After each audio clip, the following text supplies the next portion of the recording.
Barack Obama. Okay, so how about this answer? A long, tiresome speech delivered by a frothy pie topping. There's probably a few thousand people here, and nobody's got that. It's obviously a meringue. What is a meringue harangue? So Watson, that computer actually lives near here, got that correct, and it's televised competition against the best two Jeopardy players in the world, and Watson got a higher score than those two players combined.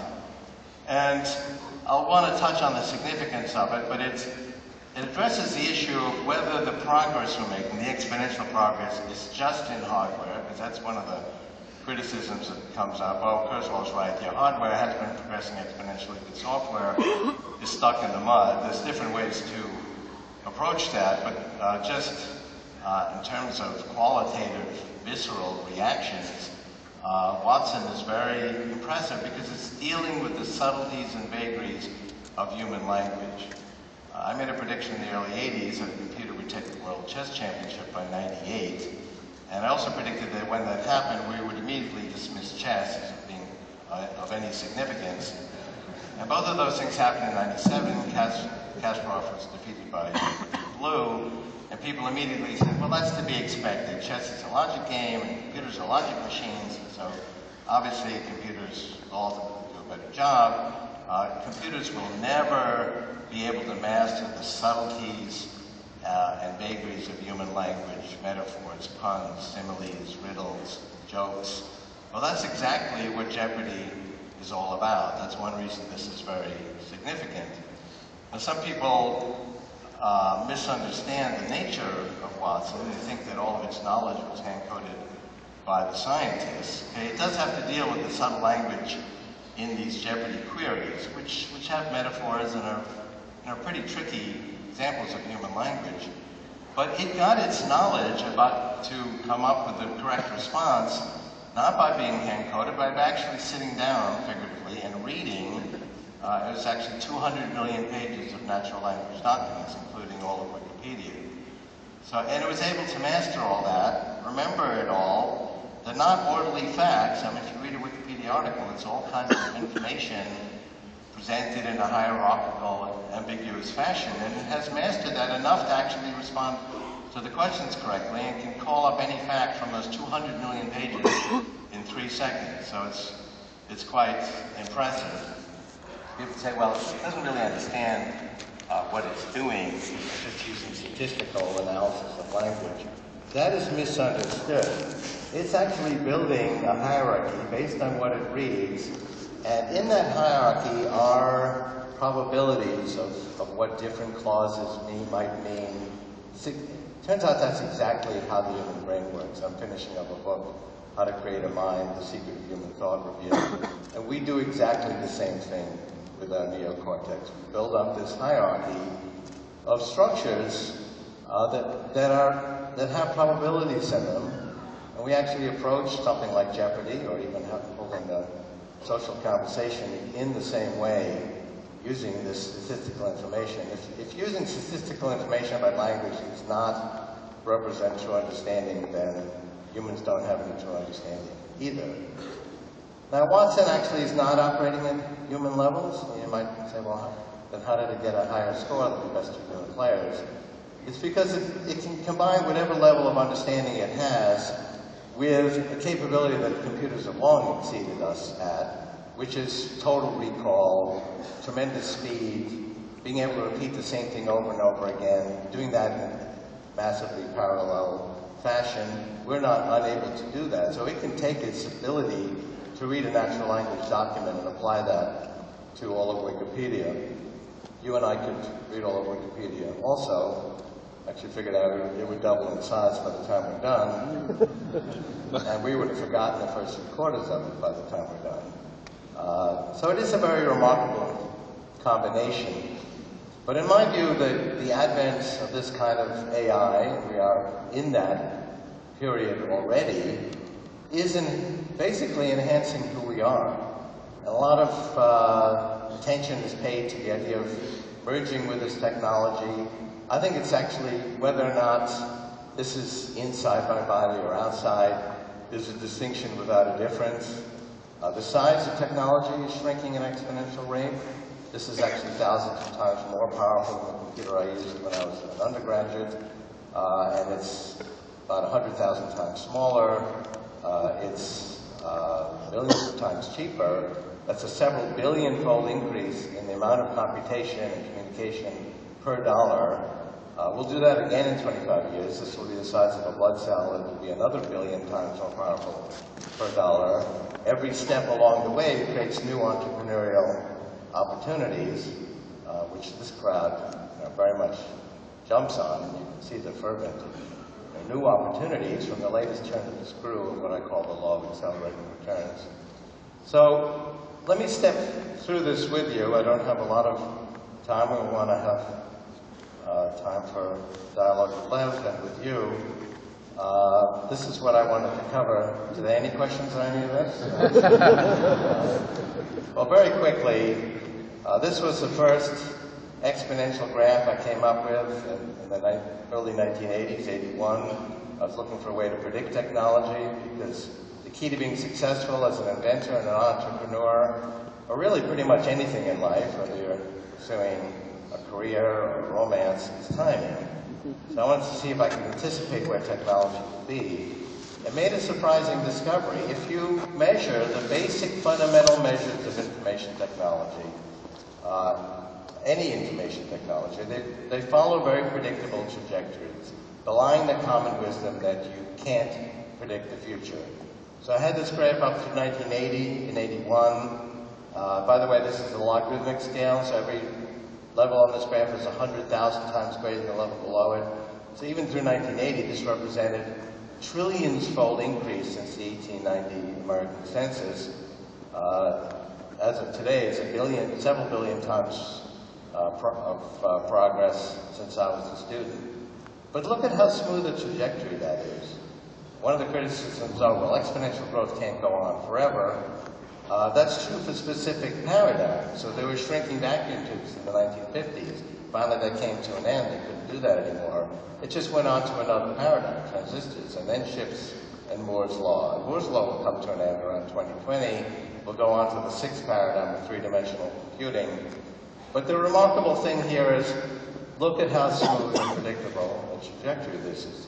I actually plotted that curve in 1981 through 2050, and as of now, around 2012, we're very much on that trajectory that I plotted 30 years ago. So this has been very predictive. Here's a graph that was in Lev Grossman's cover story on the singularity, which is basically the outgrowth of the law of accelerating returns. Your graphics department wanted to put a particular computer they were interested in on the graph. I didn't know if it would end up on the curve or not. I knew it wouldn't be above the curve to be giving the computer away, but it could be below the curve. Sometimes things come out that are not cost effective, but it's right on the curve. This has been a very predictive phenomenon. It's not just computers. On the right, there is the trajectory of the number of bits we move around wirelessly in the world. So a century ago, that was Morse code over AM radio. Today, it's 4G networks. Again, that's trillions-fold increase. Every level on that graph is 1,000 times greater than the level below it. But look at how smooth the trajectory that is, which is surprising when you consider all the news and events that come out of new auctions of spectrum and multi-billion-dollar companies going bankrupt. Not to mention World War I and World War II and the Cold War and the Great Depression. We think this would be a very unpredictable phenomenon, but it's amazing how smooth it is. A very important area is biology, health and medicine, which was not an information technology up until just recently. But now that we've collected the genome, this has become an information technology. That, by the way, was a very good example of exponential growth. Halfway through the project, the skeptics were going strong, saying, I told you this wasn't going to work. You're 7 years into this 15-year project, you finished 1% of the project. 7 years, 1%. It's going to take 700 years, like we said. My reaction was, no, we're almost done. Once you hit 1%, you're only 7 doublings from 100%. It continued to double every year. It was done a year ahead of schedule. And every other aspect of biology is scaling up exponentially. Maybe we'll get into more discussion about that. But how long do you go without updating the software on your devices? This is probably updating itself now as I speak. But we're walking around with outdated software in our bodies, and it's not a metaphor. We have 23,000 little software programs called genes. They're not written in C++, I think they're written in COBOL. But one of those little programs says, hold on to every calorie, because the next hunting season may not work out so well. That's the fat insulin receptor gene. That was turned off in animal experiments. And these animals ate ravenously and remained slim and lived 20% longer. And they're working with Johnson Diabetes Centers, working with a drug company on that. That's just one of the 23,000 genes we'd like to consider changing. There's a lot going on with stem cells. We can get into more of that. But the point is that health and medicine is now an information technology. Therefore, it will be subject to this law of accelerating returns. It's approximately doubling in power and capability and bandwidth and price performance every year. Therefore, these technologies will be 1,000 times more powerful in 10 years, 1,000,000 times more powerful in 20 years, and it will be a very different era. Internet data traffic, same thing. Early 80s, I had the first few points on that left-hand graph, which is a logarithmic scale. It's called the ARPANET, a projected World Wide Web connecting hundreds of millions of people by the late 90s, and people thought that was crazy when the entire American defense budget could only tie together a few thousand scientists. But that's what happened. The graph on the right is the same data, only seen on a linear scale, and that's how we experience the world. So to the casual observer, it looked like the World Wide Web came out of nowhere.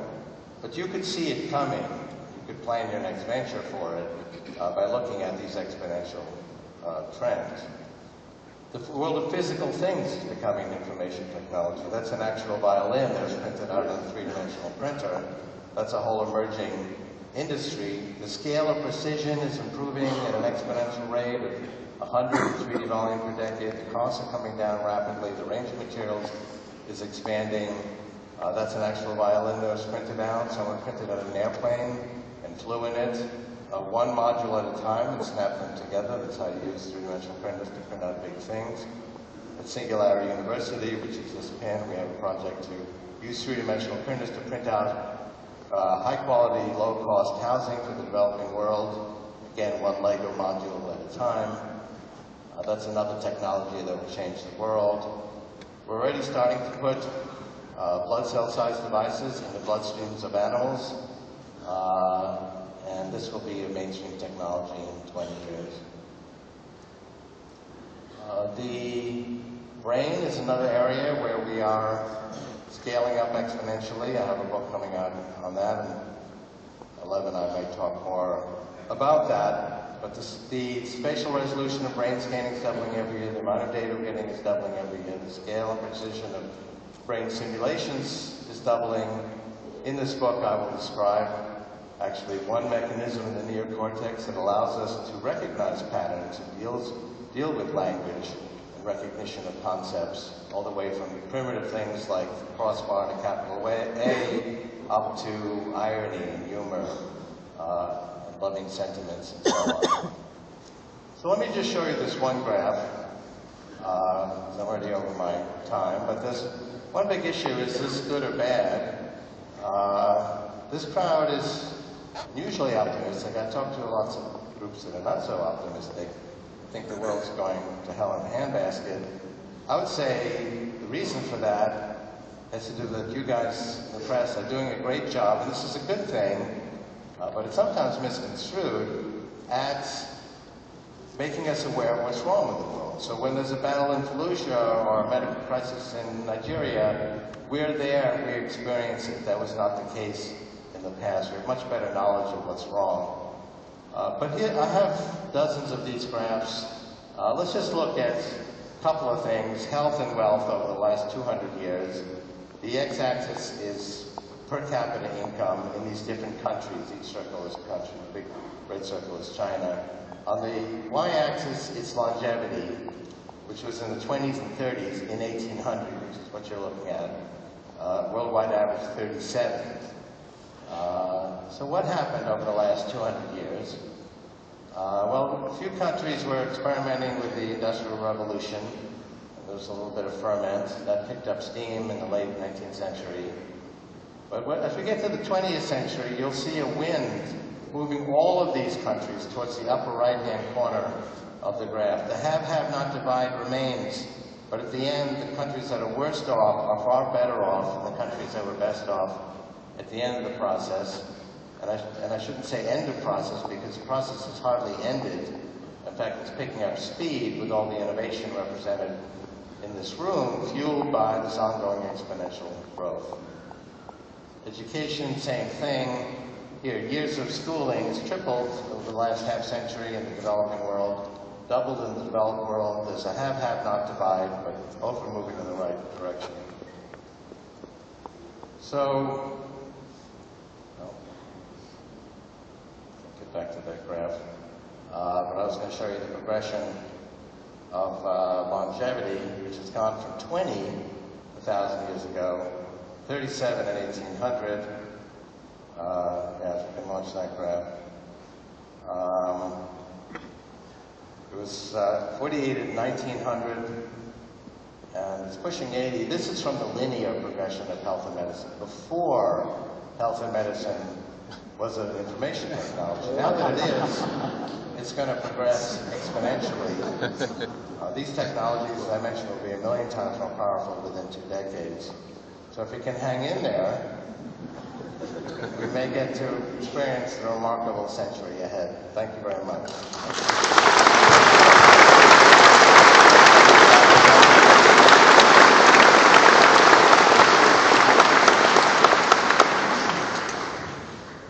Thanks, Ray. It's fantastic. I feel augmented already. We coordinated our clothes before we came out this morning. So just to back up a little bit, you talked about Watson's son, and you mentioned your iPhone a bit. Can we talk about Siri a little bit? Because that's an AI that a lot of us have had some up-close and personal interactions with. What do you think of Siri, and what do you think its significance is in terms of the landscape of AI and the progress? Well, I'm proud of Siri. Major components of it came from Nuance, which I founded as Kurzweil Computer Products. Speech recognition goes back to the speech recognition I developed in the 80s and 90s. And I think it's a real important, amazing threshold that people are talking to their computers. So I asked people about it. Very often they complain, well, it didn't quite understand me last night. And it reminds me of the joke of this woman whose dog plays chess, and he goes, aren't you amazed your dog can play chess? And she goes, yeah, but his end game isn't very good. So computers are beginning to understand natural language. Watson does an even more amazing job. We can't afford to put the computational capacity of Watson to every Siri request or every Google request. But that's coming because of this exponential growth, and you will see natural language take a stronger and stronger role. And Siri's only going to get better, and it's really pretty good, considering it's a first-generation product. And it shows computers beginning to understand natural language. Turing, in 1950, based his test, the Turing test, to ascertain the level of intelligence of a computer based on human language. If you can basically be indistinguishable from a human based on just on natural language, you're operating, that computer would be operating at human levels according to Turing. And I think that idea is held up well. So the Turing test, is that still the benchmark for recognizing self-awareness in a computer? Of course, when it happens, someone, meaning everybody, is just going to say, wow, that's a great conversation simulating app you've got on your phone there, but to say that it's sentient is just bizarre. What will it take to force people to recognize a computer as a person? There's certainly been a lot of literature, I've written a little of it, about the Turing test and its significance. And I would say of all the different proposals, it's still the one that has the most credibility. It will be an enormous threshold. However, it's not clear-cut. He didn't define it very well. Mitch Caper and I have a bet as to whether our computer will pass the Turing test by 2029. We spent 6 months defining Turing's rules and came up with a pretty conservative set of rules. There's a Loebner competition every year, and everybody gets a score. There's humans playing and computers, different chatbots. They all get a score as to how human they are. So the humans are all up here. Occasionally you get a human that's not. The computers are inching up. Just looking at the speed of that trajectory, get support for my date of 2029. So you asked whether that would be a benchmark for self-awareness. I talk about that in my new book. First of all, it'll be a fuzzy threshold, because as soon as asked, people will debate whether or not it really was a valid test. I'll probably reject the first such reports as not being really strict enough. My view is that there's a lot of theories. It's got to be quantum computing in order to have consciousness and so on, which are all, I think, leaps of faith. I believe that people will accept an entity as conscious and as a person if it seems that way. And in other words, if they are indistinguishable from humans. They may also be able to do other things. Computers already do lots of things we can't do. But if they can, in fact, convince us that they have the complexity of thought and the subtleties of reactions that humans do, we will come to accept them as humans. That's my prediction, and that's also my own personal philosophical leap of faith in that issue. Where do you think it's going to come from? I always assume Siri, it's a little bit of a toy.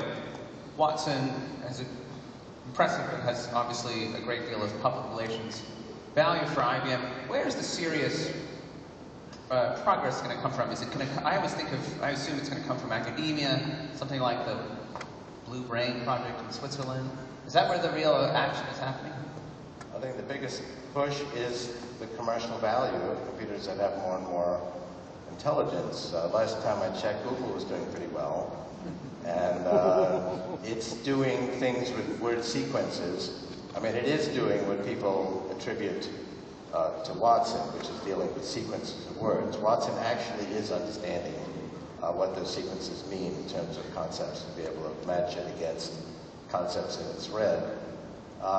It will be of tremendous value for search engines, for example, or any other technology that searches through all this vast amount of knowledge we have an understanding of human knowledge. As we go through this decade, search engines aren't going to wait to be asked. They'll be listening in on your conversation with your permission and seeing, okay, he could use this little piece of information. That'll pop up in your visual field of view. Our screen will be, our visual field of view with augmented reality. Google's in fact coming out with augmented reality glasses. So things will pop up saying, okay, he's trying to find the name of this actress, or here's a piece of information that would support the argument he's making. And it'll just pop up, and you'll get used to getting this kind of help as from an intelligent friend. The ability of a system to do that is going to be greatly enhanced by understanding natural language. But they're not going to judge us, are they? Are they going to judge us for our search terms? Well, it's hard to avoid making judgments. That making judgments is very much at the top level of our neocortex. Our neocortex is organized in a vast hierarchy. It's a hierarchy that's not built in. It's a hierarchy that we create through our own experiences. So you are what you eat, but you also are what you think. Our brain creates our thoughts, and our thoughts create our brain. And at the very top of this hierarchy are high-level issues like making judgments, which I think are inevitable. But you need a whole framework and perspective to make a judgment. So these systems will make judgments based on different frameworks. From Lev Grossman's point of view, I would think this, but from John Hume's perspective, I would think something else, and so forth. How much was the bet for it? Well, it's $20,000, and the proceeds to go to the charity of the winner's choice. Adjusted for inflation, or just straight up? The money's actually has been put in, it's earning income. You've talked mostly about the rise of artificial intelligence in terms of a positive scenario, but I just want to talk for a second about the alternatives. How much confidence do we have that if true greater than human intelligence were to arise, that they would be interested in helping us? How confident do we feel that they wouldn't say, you guys make awesome pets, we're really tired of feeding you, we're going to put you down? I think there were some movies along those lines. Rings a bell. There's two answers. One is that promise versus peril has been an issue with technology since we've had tools. So fire cooked our food and kept us warm, but also was used to burn down our villages. A specter we have now is not AI run out of muck. It's not quite intelligent enough, but biotechnology is a danger. I think it's fantastically powerful in terms of what it can do. From a positive point of view, there are projects to reprogram biology away from cancer and heart disease, aging and other diseases. The same tools could be used by a bioterrorist in a routine bioengineering lab to reprogram a biological virus to be more deadly or more communicable or more stealthy and be a super weapon. And so I've written actually extensively about this. I wrote this about it in Ages Rich Machines. Bill Joy then wrote a famous cover story in Wired magazine, Why the Future Doesn't Need Us, based on what I wrote in that. I wrote more about it. It's a chapter, The Deeply Intertwined Promise versus Peril of GNR and Singularities Near. Bill Joy and I actually wrote an op-ed piece which was published in the New York Times opposing the U.S. government publishing the genome of the 1918 flu virus, which we felt it was a recipe for destruction, which was the title of the piece. I was opposed recently to these biologists publishing their results on how to take a flu virus, which is very deadly in humans but not communicable, and show how it can be made communicable. I thought that should not be published. So anyway, this promise versus peril of GNR, which are the three main technologies we're talking about, G for genetics, which is biotechnology, N for nanotechnology, R for robotics, which is another word for A for artificial intelligence, is a very large issue. That being said, I don't see it as an us versus them. I see it as sort of us versus us. We have conflicts today among different groups of humans, and both groups of humans are enhanced with artificial intelligence already. These are very widespread and ubiquitous, and it's really part of who we are. When Wikipedia went on strike, I felt like a part of my mind went on strike. And just because it's not physically in my body, I think when we actually do put computers in our bodies and brains, and some people are doing that, like Parkinson's patients, and there's lots of computerized devices we can put inside people's bodies and brains already, but when that's become routine, most of the action will still be out in the cloud, just like most of the action of this is in the cloud, it's not in the device. And I think it's a distinction without a difference as to whether or not it's in us or out us. It is part of who we are. We are a human-machine civilization. You can't come in this room and say, okay, well, computers on the left and humans on the right is going to be all mixed up. It is already. Everybody here is enhanced with computer technology, and it's not really that different than what you find in Africa even. But that being said, there are dangers to these technologies. We do have conflict among humans. I can make a different argument that conflict actually has gone down. Steven Pinker makes this argument in a recent book. But we can't rule out ongoing war, and war can be more destructive as a result of these tools. Do you think that governments or somebody should take a more active role in regulating the development of these GNR technologies? Well, the conflict's probably going to come from governments. So it's actually, I think, this group that should be very active in regulating.